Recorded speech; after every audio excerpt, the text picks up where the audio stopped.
మురళి గారు చెప్పండి, ఏమిటి ఈ ఏకంగా 9,412 కోట్ల బాదురంట, దీని మీద మీరు ఎట్లా స్పందిస్తారు?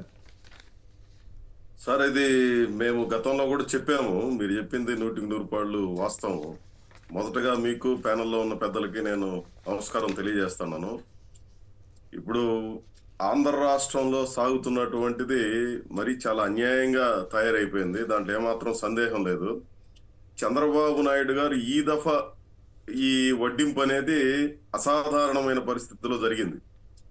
1998లో నుంచి నేను డైరెక్ట్ గా ఈఆర్సీ మీటింగ్ లో పాల్గొంటున్నాను. ఎలక్ట్రిసిటీ రెగ్యులేటరీ కమిషన్ ముందు వాదనలు వినిపిస్తా ఉన్నాము. ఈ ట్రూ అప్ ఛార్జెస్ కానీ, ఫ్యూయల్ సర్ఛార్జీ పేరుతో జరిగేటువంటి వ్యవహారాలు కానీ, లేకపోతే రకరకాల పేర్లతో చేస్తున్న ఈ విన్యాసాలన్నీ తెచ్చింది చంద్రబాబు నాయుడు గారే ఈ ఆంధ్ర రాష్ట్రానికి పరిచయం చేసింది.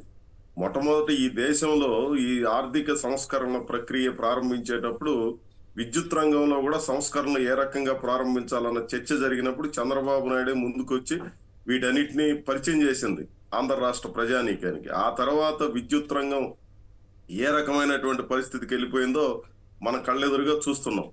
ఎన్నికలకు ముందేమో మేము పెంచమంటే పెంచము, మేము అధికారంలోకి వస్తే అన్ని రకాలుగా విద్యుత్ ఛార్జీలు తగ్గిస్తాము అని చెప్పి హామీని పదే పదే ఇచ్చారు. ఈరోజు ఏం కొత్తగా చెప్పడం కాదు. ఎన్నికలకు ముందు సభల్లో ఏ సభకి సంబంధించి చంద్రబాబు నాయుడు క్లిప్పింగ్స్ చూసినా, లేదు పవన్ కళ్యాణ్ గారి క్లిప్పింగ్స్ చూసినా, తెలుగుదేశం పార్టీ నాయకులు ఎవరు మాట్లాడింది చూసినా దీన్ని పదే పదే చెప్పారు. కారణం ఏమంటే విద్యుత్ ఛార్జీలు భరించలేనంత పరిస్థితికి వెళ్ళిపోయాయి, వాటిని మేము తగ్గిస్తామనేది వాళ్ళు చెప్పినటువంటి సారాంశం. ఇప్పుడు ఏం జరుగుతోంది? ఇప్పుడు జరిగేది ఏమనంటే, మాకు సంబంధం లేదు, గతంలో ఉన్నటువంటి ప్రభుత్వం తప్పిదాల వల్ల ఇది జరిగింది అని చెప్పి పదే పదే మాట్లాడుతున్నారు. గతంలో ప్రభుత్వం తప్పిదమే చేసింది అనుకుందాం, మీరు సరిదిద్దండి, మీరు రద్దు చేయండి. ఇప్పుడు ఏదో ఇది కొత్త విధానం అయినట్టు, గతంలో ఎప్పుడూ ఈ విధానం ఈ ఆంధ్ర రాష్ట్రంలో లేదన్నట్టుగా వీళ్ళ యొక్క వ్యవహార శైలి కనిపిస్తా ఉంది. అసలు ఎంత అన్యాయం అంటే ఎలక్ట్రిసిటీ అంటే సంక్షిప్తంగా మాట్లాడితే మళ్ళీ తర్వాత ఆ అంశాల మీద మాట్లాడదాం. ఇప్పుడు ఈ ప్రస్తుతానికి ఈ వార్త వచ్చింది కాబట్టి దీని మీద మీరు సంక్షిప్తంగా మీ కామెంట్ తీసుకుని మీరు ఏం చేయబోతున్నారో చెప్పండి. చెప్తే మళ్ళీ మిగతా అంశాలు కూడా మాట్లాడదాం. ఈ దఫా భారవానికి ప్రత్యేకత ఏంటంటే ఈఆర్సీ విచారణ లేదు ఈసారి, అది ప్రత్యేకమైనది.